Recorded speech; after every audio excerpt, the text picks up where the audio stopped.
You are not supposed to wash dishes.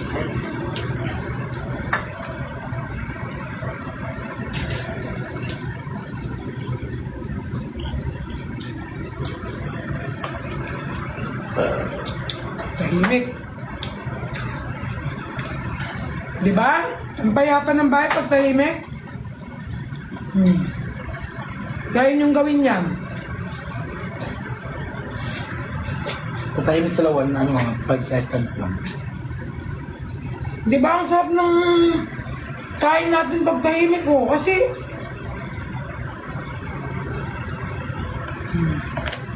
anong feeling na nakakapagtahimik? Di ba masaya? Ano? Malungkot daw pag tahimik. Yan yung mga ano na yung mga niyo. Kami yung pag walang ginagawa. Dahil pumapasok sa isip. Kaya dapat meron silang kinakabisihan. Binigyan ko na nga ng crochet. Ito na yung order natin. Gagawa ko nga ng kumot. Nanayamig ako sa kwarto. Inaawin niya yung kuko. Ginaagal niya sa akin. May bumaon na dito ba nila? Nakakong koko? Okay mo? Kamay lang yun ito. Kawarki ha? Sabi niya, titigil lang daw siya. Sabi ako kulit sa kanya pag lalabas na ako ng kwarto. Kuya ako nga nauna dun. Kaya naman yung tag. Saan ka natutulog? Sa sala, pero kagabi, sa kwarto sila. Ako yung... Tapos, guys, magkwento ko. Silang dalawa, guys, sa kwarto natulog. Nagbukas silang aircon. Kahit sobrang lamig, hindi mo talaga sila makikitang magkatabi. Yung isa ma-pride na sa lapag, kabagin ako dito sa lapag, hindi ko lang talaga makatabihan. Ganon, guys, yung nangyari kagabi. Sobrang lamig ng kwarto to si Arky. Ayaw umakyat ng bed kasi nga, ewan ko dyan, mas gusto niyang katabi yung mga aso sa lapag kaysa yung ate niya. Ayoko. Ayoko pa ako. Mabigalain kagabi. 10 minutes. Umaga na yun, nakita ko parang 2 a.m. 10 na. meter distance tayo. Di ako dumitikit Sa sa'yo. meter, nakagawa mo ako ng kumot. 10 meter. Bukas mo naman. Meron kita ng kumot. Kung papipiliin ka, katabis, yung mga aso o atin. Aso. Wala lang. Kahit yung galang aso, tatabihan pa naman lang. Kapal nagkakaano yung mga mukha mo eh.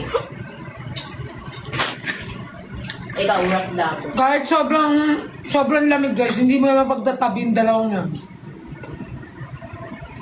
Pero dati sweet naman kayo, di ba? Ay, never po. Walang nangyari. Hindi, yung nakatira pa kayo kala, no? Yung maraming anak. Hindi ba, eh? Sana rin. Si Tajubi? Uy! Hindi! Sa Riles? Hindi din! Tumira kayo sa rilis? Kaya naman ko Bago silang yun. Bago silang Riles, isa lang yun. Ano ba doon? Sabi na lang sino ba sila? Sila ate. Ikaw? Yung sila ko Larvic. Oh, yan. Di ba? Sweet kayo nun eh. Kapag naglalaro kami pa yung magkaaway, kami hindi magkasangga. Hindi na talaga pala dati pa. Pero dati ba, nung bata kami grade 1, nanonood kami ng Jessica Soho, tapos nakakatakot sa mga December na nun eh. Pagkapatay namin ng ilaw, di ba man kami nakakatulog, agad na siya sa igawan ko eh. Natakot. Pero nagpalit kami ng higaan. May ano naman pala, pag natatakot. Pero ngayon hindi na. Dati nung bata pa kami, syempre. Kaya ano na Kailan ka mas nakakatakot. takot? Sige ha? Pero nung bata ako, nagtuturo sa kanya ng abakan. Ano ko eh? Connection. Ay, meron pala kayo kahit pa paano yun, natakot ka, tumabi ka kay ate mo kasi safe ka. Hindi kami nagtabi, nagpalitan kami ng higaan. Lalo, sinungaling. Totoo naman. Sinungaling? Bibili, ipiting kita. Ugal naman ng buto. Uy.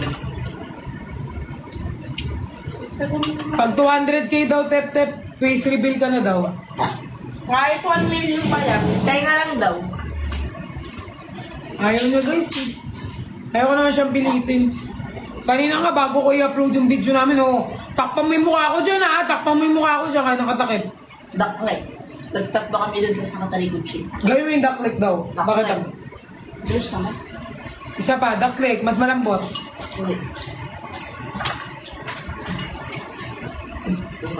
Maklik siyang leeg mo.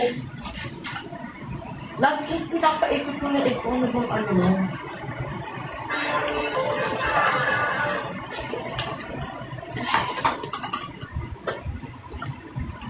Feel ko mostly yung mga nagko-comment bata. Na? Mga bata, mga ka-age na tep-tep. Kasi nagka-point in love sa kaibigan kong babae. 11 pa lang. Sinungaling. Nagtatanong lang ako, tapos sabi ko, sino yan? Kit, mag-ano ka mang mag-jowa ng babae? Sabi ko sa kanya, nagtanong lang ako. Oo. Ako sinungalingan niya to. Nagtanong lang ako sino yan. Sabi ko, I love you, dude. Ang cute, ang ano. pakain ko sa'yo yung photo na yan. Nakain ko na. Oh my God. Wait lang, lagay ko lang to guys. Yeah!